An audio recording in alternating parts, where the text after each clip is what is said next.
Ai, que bom. Muito obrigado pelo convite. Ah, bom, Fico Rodrigo, contente a de estar gente que aqui. agradece, é um prazer enorme, né, conversar com você.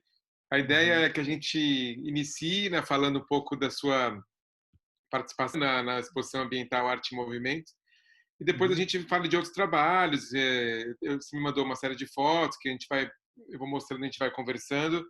E acho uhum. que até o Ateliê Mata Dentro, eu também tenho fotos que você me mandou, a gente pode conversar sobre o ateliê, sobre esse lugar tão especial que é a Uhum. sua residência, que é um lugar de encontros e de rememorações e de projeções, né? Então, a Sim. ideia é que a gente tenha um papo a partir do seu trabalho, né? E sem dúvida falar do presente, do mundo atual, desse mundo maluco que vivemos, como é que você está lidando com isso tudo, né? Como é que está sendo para você como artista aí em isolamento? Uhum. Como que você continua trabalhando? Claro, você mora no seu trabalho, você vive no seu ateliê, né? Exatamente. É, não tem como. Ah, vamos conversar sobre isso. A gente já pode ir conversando já? Vamos esperar pessoas entrarem, não sei como é Ah, que vamos você quer. conversando, porque a gente está gravando depois. Quem perder pode depois assistir a Acessar, gravação né? que fica Ótimo. no Instagram do museu. Uhum, Eu vou compartilhar a tela para a gente começar uhum, falando é, do, do Curupira, né? Então, queria um pouco que você falasse um pouco desse projeto que você realizou no MUBI. Foi o ano uhum. passado, em 2019, e talvez você pudesse compartilhar também algumas informações da própria montagem. Ele é um trabalho que traz uma série de questões relacionadas também ao lugar, né? Você deixar muito claro que você sempre dialoga com o lugar, que você Uhum. trata com respeito, você pede licença para entrar. Lembra que você, até durante a montagem, você acendeu um incenso ali, né? Você fez uma espécie de Isso. ritual para se aproximar É, desse eu posso lugar. começar por aí. Vamos falar de pedir licença, né? Acabei de acender o incenso aqui também.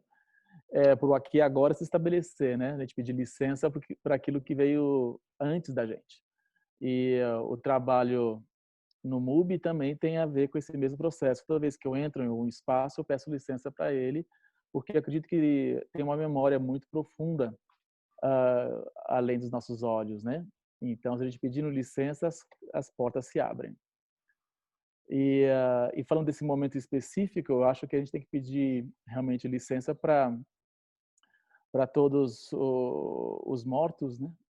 Estamos numa situação muito grave no planeta e pedimos ah, assim muita criatividade, né, para a gente poder continuar aqui de uma maneira positiva, né, de fomentar encontros, de poder imaginar um mundo melhor.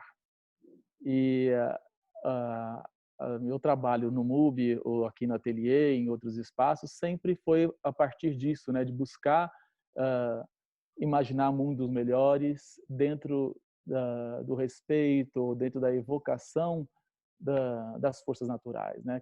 Quero voltar para casa no sentido da natureza é a nossa casa, somos seres naturais, né? E toda essa mitologia, esse pessoal da mata, essas forças que a gente deixou de lado há tanto tempo, tem voltado agora nessa reclusão que estamos, né? Estamos refletindo muito sobre a situação do planeta, a situação da humanidade e como a gente pode fazer uma reconstrução do que seja a nova Terra, né? Então, o seu trabalho tem muito isso, né? De um lugar de congregar, um lugar das pessoas se juntarem, né? Essa ideia da Uhum, ciranda, de ficar em roda, de se uhum, olhar, de conversar. Então, na exposição, me recordo muito que era um lugar também, né, de descanso, ao mesmo tempo um lugar de lazer, é um lugar de trocas, um lugar onde as pessoas podiam refletir sobre questões, né, ligadas à natureza, já que a exposição propunha uma uhum. reflexão sobre isso. Isso, Então, grande parte do seu trabalho tem essa postura congregadora, né? isso. Agora a gente está vendo o quanto é importante a gente ter a companhia do outro, né? O quanto nós vivemos em sociedade, em grupo, e isolados a gente começa a perceber a importância de um olho no olho, de uma roda de conversa, de você poder sentar, frente a frente com alguém e poder conversar, usufruir dessa riqueza.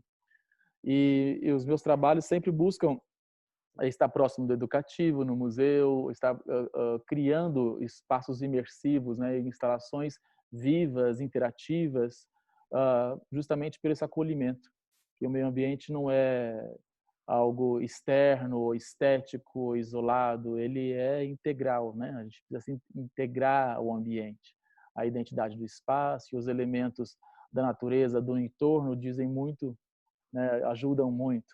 A gente, chegando no museu, só de pedir licença para o espaço lá, a gente já chegou encontrando uma cumplicidade com quem vive lá, com quem trabalha lá. Histórias naturalmente foram surgindo e o encontro foi mais que natural, né? Foi muito bom. Eu lembro que você falava, né, de uma espécie de oferenda, né, que no centro da rota você colocou uma cesta, né, com algumas oferendas e que tinha um Isso. pouco essa coisa de pedir licença. E eu me recordo, né, da história que o Wilton, que é um colaborador nosso, um coordenador, né, lá do museu, Uhum. ele começou a contar histórias, né, da mata, dessa coisa de Uhum. como entrar com respeito e não se perder na mata. Tinha toda uma relação com o Isso. Curupira, né? Você podia falar o Curupira, que Curupira inclusive dá nome ao trabalho, né? exatamente. Curupira, caipora, caipira, tem toda a mesma origem etimológica, né? Aquele que vive no mato, né? O, o nosso amigo, Eutinho, né? O nome dele, é isso? Wilton, Hilton, ele, de pequena estatura assim, baixinho, ele lembra muito a figura mitológica do Curupira, que é quase uma criança, um adolescente assim, à altura dele, e diz que para você não se perder no mato, quando você adentra essa floresta, você tem que trazer um tabaco para ele, um fumo, e colocar no toco. E sem que eu contasse essa história, ele veio espontaneamente contando: Curupira, isso aconteceu comigo na minha terra. Justamente eu me perdi, entrei para caçar, quando vai ver, eu não sabia onde eu estava. Tive que passar a noite na mata, subir no alto de uma árvore para não ser atacado por nada. Aí, quando amanheceu o dia, eu percebi que estava do lado de casa. Aí voltei para casa e contei o caso. Quando eu contei o caso, o pessoal, claro, você não deu o fumo no toco. O fumo no toco? O que é o fumo no toco? É o tabaco para o curupira. Que a lenda diz que quando Curupira não recebe essa oferenda, essa permissão para entrar, os caçadores vão lá e caçam o que quer, por esporte, mais do que precisam, não pede licença, ele os pune com um assobio, com um torpor, com uma sensação de desnorteamento, né? Eles se é. perdem. E justamente isso aconteceu, um caso real, e ele estava logo ali, né? E contou espontaneamente para a gente. Então, acho que essa cumplicidade, essa sincronicidade dos fatos só comprova que a obra é viva, né?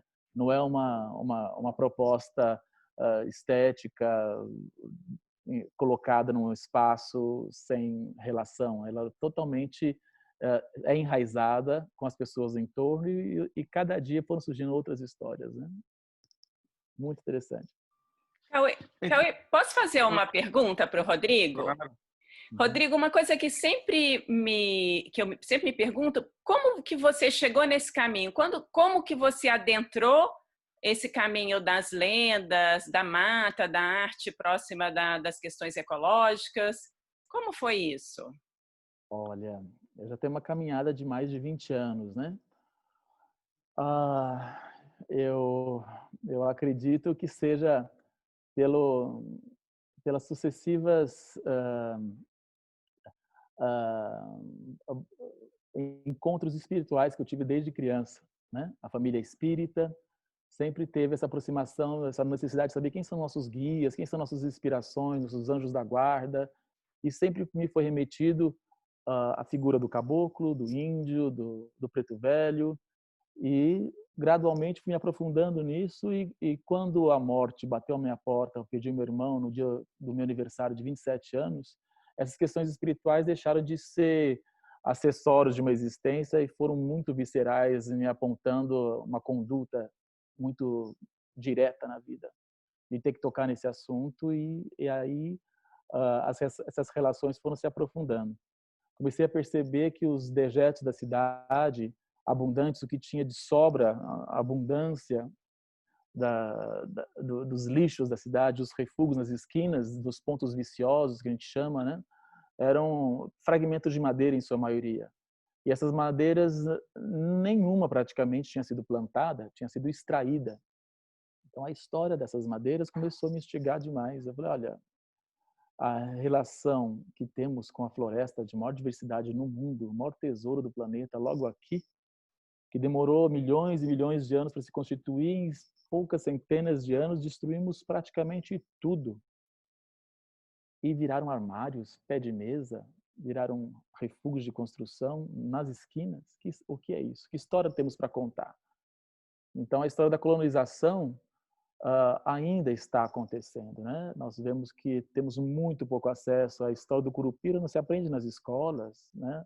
A história, todo o legado afrodescendente, dos povos originários do planeta inteiro, não é assunto relevante o suficiente para o respeito do próprio governo que temos tido desde que somos colônia, que somos república, até agora a justiça e a reparação não foi feita. Então, como artista, a gente vê que tem um papel de vanguarda mesmo, de trazer outras narrativas acessíveis às pessoas, né? A sensibilizá-las a uma outra narrativa de mundo. Então, é inevitável que essa floresta que existe nos refúgios da cidade começasse a retomar magicamente, e aí eu comecei a me ver morando numa floresta. E a primeira exposição que eu fiz, eu dei o nome Mata Adentro, esse convite, essa mata interior, essa floresta que, como energia, ainda existe aqui. Né? E aí essa mata interior também aprendi mais tarde que não é somente esse espaço físico da floresta, é também o inconsciente, né? Segundo o nosso amigo Carl Jung. Né? E esse inconsciente assim, é inesgotável potencial de exploração, né? E acho que a arte visita bastante esse lugar, né? De revelar essa simbologia, essas narrativas. Aí podemos ver outras imagens do ateliê que ele está Você colocando. falou que você se viu morando nessa mata e literalmente, né, você Sim. construiu, reconstruiu ou inventou, na verdade, essa mata dentro que é o seu ateliê, né, que é o lugar onde Uhum. você trabalha, onde você mora e onde você realiza uma série de eventos, encontros, desde Isso. encontros gastronômicos até encontros mais espirituais, não sei se é assim que a gente pode chamar. É assim mesmo, pode falar assim. São encontros de várias naturezas que têm o objetivo único de celebração da vida. Onde a gente acha o padrão da vida, dessa abundância da diversidade da vida que a natureza nos coloca. Então, geograficamente, Mata Atlântica tem essa diversidade de vida gigantesca, mas o que resta dela vibracionalmente? Então, termos mais transcendentes como vibração, frequência, é muito inerente ao meu cotidiano. Né? O que a gente está vendo nas imagens aí é um antigo galpão, tem mais de 80 anos aqui, na Lapa, que era uma oficina mecânica, e com os refúgios da cidade eu consegui ir construindo esse espaço para viver e para experimentar essas composições do trabalho. A gente está vendo uma série de pinturas transparentes sobre vidro, suportadas por madeiras, por tocos e madeiras industrializadas. Temos um pouco de cordas também, tapeçarias. Muitas mídias foram se confluindo. Aí temos até fragmentos de grades, né? Que são os rebentos, que são uma série de grades que eu fui recolhendo nos ferros velhos da cidade e transformei em formas livres. Uma vez eram grades, símbolos de proteção, de divisão de território. Elas mereciam algo com movimento e liberdade. Aí consegui fazer esculturas e juntei as cordas com as formas tecidas, com a influência de vários tapeceiros, que eu também tenho uma pesquisa legal. Fui trazendo planta, ferro, vidro, madeira, num encontro de elementos para que essas forças dinâmicas estivessem no mesmo espaço. Aí, E, quando a gente tem essas forças dinâmicas juntas, né, a gente tem o encontro mesmo, vira uma festa, né? Vira uma vontade de estar e é muito inspirador. tenho tido o prazer de receber muitos estudantes de todas as idades, de fazer também laboratórios de criatividade, principalmente os Afrolabs, que são encontros com empreendedores negros da Feira Preta, que é o maior festival de cultura preta que existe nas Américas, né? A gente trazia empreendedores aqui para poder contar histórias deles mesmos e, através dos refúgios dos materiais que eles utilizam no dia a dia, a gente fomentava a criatividade. Eles iam trazendo soluções e vendo que eles podiam crescer esteticamente, inspiracionalmente, trazendo densidade para o trabalho criativo de cada um, assim como adolescentes e tantos outros. Então, você tem um trabalho que além de ser, né, do campo da arte, ele envolve uma série de outras questões que são sociais, políticas, e muito voltada para as questões étnicas, né?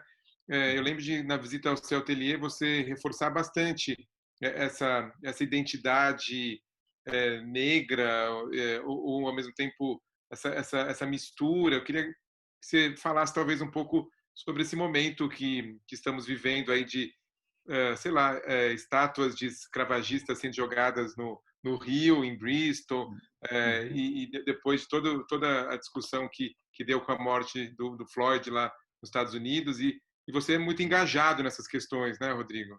Sim, nada podia ser mais esperado do que esse momento. Pena que nós estamos, nesse mesmo momento, num momento de desespero para poder ter vida, a gente se safar de uma doença invisível, desse inimigo comum. Aí ainda parece que a violência que a humanidade sofre ainda é muito mais intensificada nas questões raciais. Agora, é um momento que a gente precisa se unir com a humanidade, a gente vê que existe muita divisão camuflada e muita violência, né? Se morremos, um jovem negro morre a cada hora, estatísticas mais recentes falam que até cada minuto. E sou afrodescendente também. A minha tese é um pouco clara, mas o meu avô negro, o pai da minha mãe, também não teve acesso à educação formal. Sofreu muito preconceito na vida, conseguiu se educar, tinha uma letra maravilhosa, se fez um homem de negócios, um empreendedor maravilhoso, criativo e muito estudioso, mas sabe-se lá a que preço ele conseguiu isso na vida, né? E o preço que a população negra maior do planeta, né, fora da África, a afrodiáspora não brasileira é campeã, né, a maior do planeta, e a gente imagina agora como nação afro-americana, né? Nas Américas, a quantidade de encontros das diversas nações africanas que existem ainda há muito por se conhecer, porque as identidades ainda são muito veladas, o privilégio branco ainda não deixa ter um acesso aos estudos da riqueza do legado afrodescendente, né? O que veio nessa bagagem, né? Em seus espíritos e na bagagem espiritual que é cotidianamente reloaded, né? Recarregada nas inspirações, na intuição, nos rituais. Temos muito que descobrir, aprender a viver. Quando a gente começa a reclamar dos privilégios que estamos perdendo com essa pandemia, a gente começa a perceber que o quanto temos de superficialidade e quanto de densidade temos por aí, valores humanos, saberes, né, a aprender com os povos originários, incluindo os índios, que estão em desespero, né, morrendo muito mais frágeis, e as florestas em chamas, as mineradoras aí com sinal verde para passar a boiada, como diz o nosso ministro do Meio Ambiente, né? E espero que esse ciclo de destruição se acabe e que algo aconteça e se renove, porque é um preço muito caro que nós estamos pagando por isso. O papel da arte tem sido ser mais político mesmo, né? Ser mais presente e não sair do pedestal dos museus e se provar real, ativo, pertinente, né? ao cotidiano, ao que comemos, ao que vestimos, como somos tratados no dia a dia. e temos muita riqueza, muitas boas notícias para dar, né? Esse cenário grandioso ao meu entorno, isso é refúgio, isso é o que está sobrando por aqui. E onde está esse sentido de abundância? Nós vemos escassez, exploração, tristeza, e está na hora de a gente mudar isso de alguma maneira, né? É o papel da arte. Então vamos de formiguinha, passo a passo, trazendo essa alegria de alguma maneira, atravessar esse concreto duro das mentes, né? Na ocasião que você expôs no MUBI, foi uma coincidência bastante trágica, né? Porque foi justamente no momento em que as queimadas estavam no auge, não que elas diminuíram de lá para cá, mas foi no momento em que o mundo passou a olhar para o Brasil, foi um momento imediato daquela fumaça negra escura que chegou, né? Das queimadas, foi um momento de uma tomada de consciência da destruição pelo Sudeste e pelo mundo como um todo, porque isso passou a ser um problema diplomático. E acho que a gente, como Museu da Escultura e da Ecologia, tem a obrigação de refletir, né, sobre essas questões, e acho que a arte, especialmente o seu trabalho, ele toca disso num modo que, ao mesmo tempo, é politizado, consciente, mas também tem um grau de, digamos assim, de uma leveza, de um entretenimento, né, de um balanço que você cria para as pessoas se divertirem. Não é um trabalho que é apenas panfletário. Eu acho que tem um lado na sua produção que é aconchegante, né? Então, eu acho que trabalhos, inclusive o que você realizou no Tomiotaki um pouco antes, né, alguns anos Sim. antes, também trazia Esse lugar de encontro, né? Esse lugar de encontro, de aconchego. Sim, dá para a gente poder imaginar, porque o trabalho ele não deve ficar somente na denúncia. Estão queimando a Amazônia. O que a gente faz com essa notícia? Né? O que estão queimando? Então, que legado é esse? Como podemos nos reinventar? A gente tem que conquistar o inimigo pelo coração. Eu não tenho arma suficiente para brigar com um exército duro, né? Então temos que criar ambientes de aconchego e de pertencimento para que as ignorâncias, né, a obscuridade encontre essa luz. E é inevitável que ele chegue nesse espaço Tomiotaki e deite-se nessa rede. Essa rede era um refúgio da construção civil, aquelas redes que protegem prédios. Eu trouxe para lá e, naturalmente, foi um dos lugares mais populares. O museu inteiro, na época, não tinha um banquinho para se sentar. Esse banco do lado da rede, na foto, ele era o único banco que tinha para os funcionários sentar também na área reservada ao serviço do museu. O único banco em um museu gigantesco de milhares de metros quadrados. Então, e o serviço, que fica em pé o dia inteiro, viu que podia sentar ali também eles se sentiram parte, né? Então, a inclusão, a humanização dos serviços, a humanização dos espaços é essencial para que a gente se alicerce, né? Se fortaleça para brigar por questões maiores como a Amazônia, né? Existe uma diversidade gigantesca na Amazônia, isso é inegável, mas estudiosos dizem que aqui, em São Paulo, aqui tinha uma diversidade ainda maior. E nós já destruímos. Trocamos pelos abismos sociais, né? Pelos arranha-céus ao lado de gigantescas favelas. E isso não entrou numa normalidade no cotidiano, que a gente se fecha num carro blindado e vai para o vernissage no museu.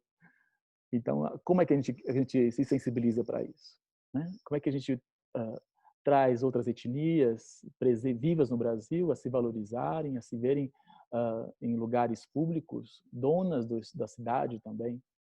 Então, o meu apelo sempre foi trazer esse resíduo das caçambas, das esquinas, e transformar nesses jardins poéticos.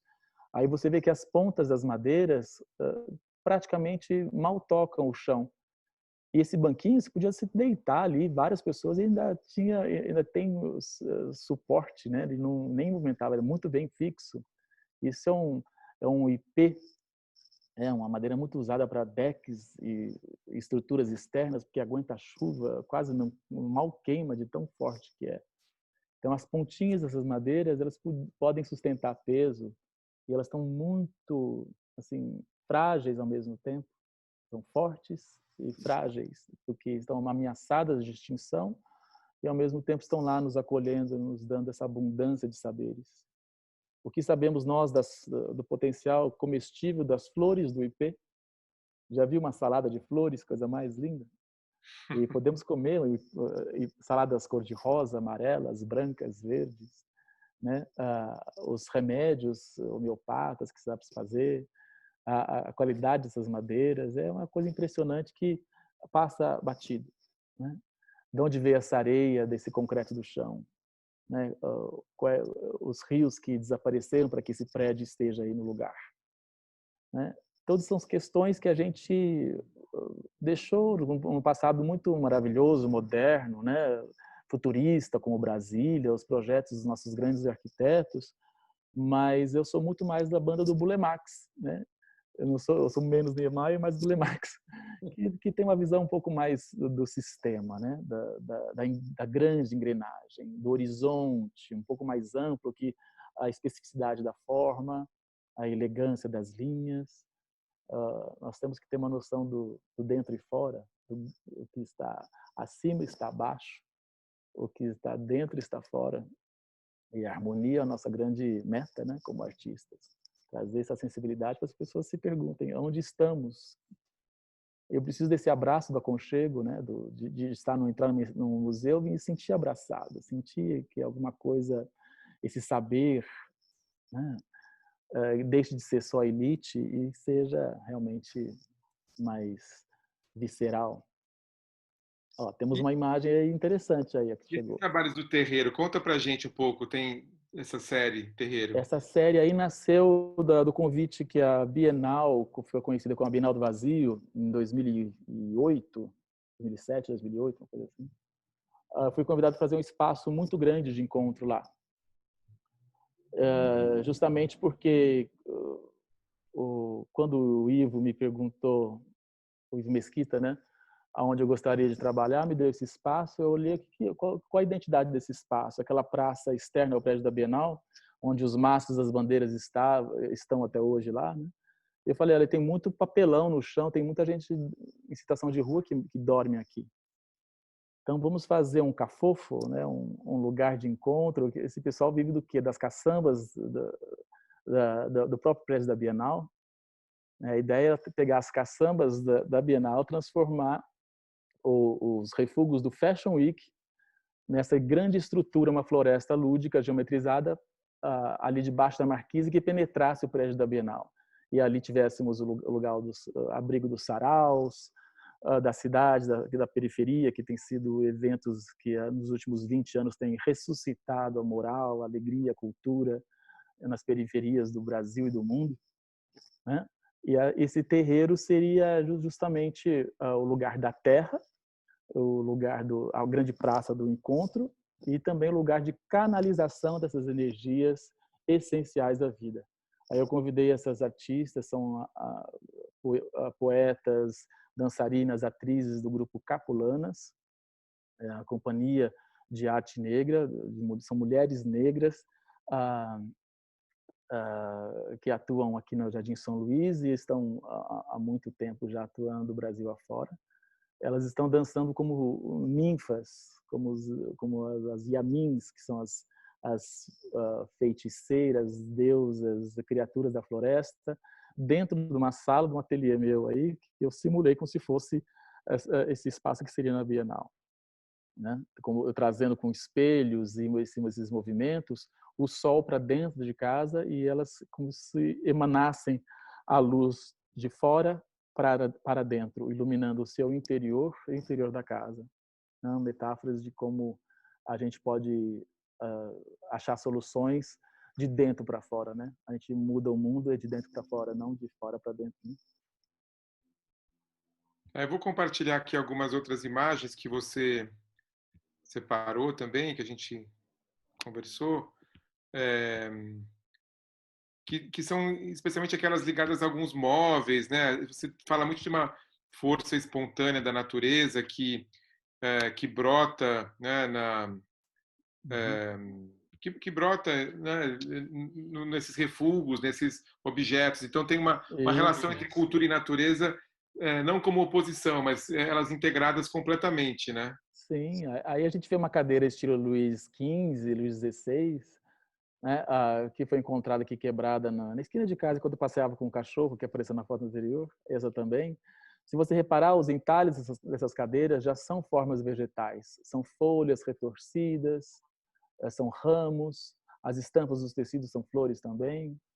E justamente na foto anterior, que é da cadeira mais rosada ali, eu tinha acabado de conseguir essas plantas com folhas avermelhadas, rosadas, que é muito parecido com a estampa da cadeira. Aí veio a ideia, por que se essa estampa brotasse numa visão surreal, né, dessa cadeira voltando a ser planta?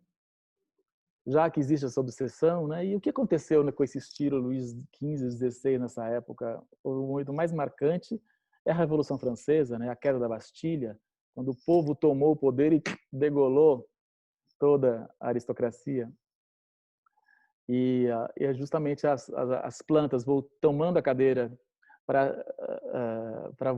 que tudo volte a ser natureza, me remeteu essa queda da Bastilha. Então essa série chama Mobília Tomada, Bastilhas, né? Esse estilo Luís XV, Luís XVI sendo ameaçado pela própria natureza, nesse caso a natureza humana, né? A gente tem mais ou menos uns 7 minutos ainda. Se alguém tiver alguma pergunta, pode escrever no chat ou abrir o microfone e fazer. Mas senão também temos muito material aqui para ver. Eu tenho uma pergunta, Rodrigo. É que a pintura também é muito presente no seu trabalho. Como que você vê a pintura no seu trabalho, né? Como parte dessas ocupações? A pintura, acho que é o primeiro apelo que eu tinha desde criança, de mexer num pigmento e ver aquilo se transformando, abrindo uma janela. Essa sedução da pintura não acaba, né? Eu tive um momento de ameaça de quase não virar artista porque eu tinha que sobreviver. Aí comecei a fazer pintura decorativa, pintando murais em casas e lugares públicos. E eu percebi que a pintura expandia tanto o ambiente que modificava totalmente as relações humanas dentro do ambiente. Eu vou pintar mais. Vou pintar essas chamas lúdicas, essa que está na tela aí, chama telúrica, que é essa força que vem do interior da Terra e alimenta as raízes, alimenta as formas de vida aqui do planeta, na dimensão que nós estamos, né? E aí pinto uma série de retratos também, aí tem uma outra, colagem, pintura. Realmente é uma explosão, uma celebração de vida, de encontro. Essa assemblagem, achei essa tampinha de bebida chamada Oculto e caiu como um quebra-cabeça assim em cima da cabeça desse escravizado que está oculto, né? Quem é esse escravizado? E a mulher olhando para ele, achei bem pertinente. Pezinho de café sobrando do lado, crescendo aqui do lado. A pintura realmente tem potenciais incríveis, né? E às vezes você se vale também da força das traças, dos cupins, das pragas, né? Que não são tratadas como pragas, mas como coautores no seu trabalho, né? Sim, foram acidentes que aconteceram, assim, quando eu mudei para cá, tinha muita umidade, e as caixas da minha biblioteca ficaram quase um ano ali encostadas numa parede, que era muito úmida, não percebi. Aí as traças e cupins pegaram tudo. De repente eu vi que tinha uma mensagem ali. Eles comeram justamente o livro sobre a identidade brasileira, sobre galerias de arte do mundo. Então, obras de arte que você vê um Van Gogh ao mesmo tempo que você vê um Picasso, que você vê um Dillerodon, que você na mesma obra. É muito interessante mesmo você que a corrosão da civilidade de uma obra de arte intocada, né? Na verdade, ela é convidada a se recontar, né? Pelas mãos não racionais de forças naturais, para não dizer forças sobrenaturais, né? Para não dizer sobrenatural. Eu tenho aqui, acho que tem aqui algumas imagens de retratos que você fez e também trabalhos que que tem a ver com isso. Eu vou compartilhar aqui. Mas, claro, temos 3 minutinhos, talvez mais para as considerações finais já. Vamos lá. Quem quiser perguntar mais alguma coisa a mais, você está com o chat aberto, não sei. Em todo caso, eu vou compartilhar aqui as imagens. Eu acho muito interessante, Rodrigo. Tudo bem, Rodrigo? Olá, tudo bem? Tudo bom, Jorge? Você, de um lado, se inspira na lenda do surgimento do Eco de Té, né? E do outro lado, você tem aquela exposição também muito interessante que você fez no SESC, que é só de arqueologia urbana. Sim. Foi muito, muito bacana também. Gostei muito. Quer dizer, você consegue juntar os universos, tanto da cidade como da mata, né? No mesmo tema. Que acho que eles estão juntos. Nós que nos permitimos a dividir, né? Aqui também é floresta na vibração, né? Aqui a gente higieniza todo o tempo, a gente asfalta, a gente restaura, a gente acimenta um pouquinho mais para mandar a natureza embora, mas ela está aqui de alguma maneira. Sua memória é viva, vibrante. Rodrigo. Oi. Eu gostaria que você falasse um pouquinho da relação da casa, porque eu percebo assim que a sua casa ela é a obra, né? Eu vejo tudo ali muito integrado. Você, a casa, a natureza, a mata dentro da casa, a casa é a mata. Eu sinto assim, parece que quando você faz uma exposição, parece que você tira alguns elementos dessa obra maior, né, que é a tua casa, e você leva para os espaços, porque na verdade está tudo ali reunido, né, compondo um grande universo. É como se fosse um laboratório que eu sempre recorro e trago um pouquinho desse laboratório. Essa alquimia que eu faço na minha casa é reunir esses elementos, essas dinâmicas básicas, esse joguinho de xadrez que eu coloco esses elementos básicos aqui, testo o que está acontecendo, então vou ativar esse espaço neutro que é o museu, onde foi a exposição, e ativo essas mesmas forças dinâmicas no museu. E as primeiras reação é que eu levei o ateliê até lá, mas na verdade eu usei ferramentas do ateliê para poder revelar a identidade natural que está presente na dimensão onde você quiser, onde que o museu merece ter, onde a energia ali fala. Então essas dimensões de percepção do espaço, elas estão cada vez mais evidentes se você utiliza certas ferramentas de dinâmica, como terra, fogo e ar. Né? Rodrigo, eu queria te agradecer, porque vai cair a linha em alguns segundos. Foi um grande prazer conversar com você, poder compartilhar aqui as imagens, e esperamos que esse nosso planeta encontre um caminho, né, para essa catástrofe toda. Sim, que assim seja. Muito obrigado pelo convite e desculpa que passou tão rápido, né? Eu falei demais, não deu tempo para a gente interagir mais com os outros convidados aí. Obrigado pela presença de todos e seguimos fortes. Cuidem-se da saúde de cada um e do planeta. Muito obrigado. Obrigada, Rodrigo. Obrigado. Obrigado. Obrigado.